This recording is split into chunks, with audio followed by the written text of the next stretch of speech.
Hi, I'm doctor Gopal, consultant neurologist at ఆరోగ్య hospital Khammam. ఈరోజు stroke లేదా పక్షవాతం యొక్క రిస్క్ ఫ్యాక్టర్స్ ఏంటి అనేది తెలుసుకుందాం.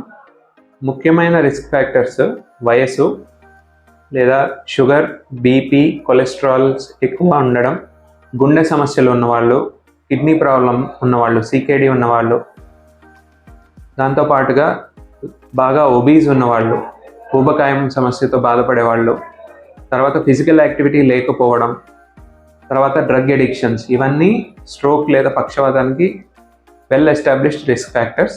సో ఈ ప్రాబ్లమ్స్ ఉన్న వాళ్ళు sugar, BP, cholesterol and heart ప్రాబ్లమ్స్ని వెల్ కంట్రోల్గా పెట్టుకోవడం, మోడరేట్ ఫిజికల్ యాక్టివిటీ మెయింటైన్ చేసుకోవడం, తర్వాత స్ట్రెస్ ఫ్రీగా మెడిటేషన్ లేదా యోగా పాటించడం వల్ల స్ట్రోక్ యొక్క రిస్క్ని మనం తగ్గించుకోవడానికి ఛాన్సెస్ చాలా ఎక్కువ ఉంటాయి.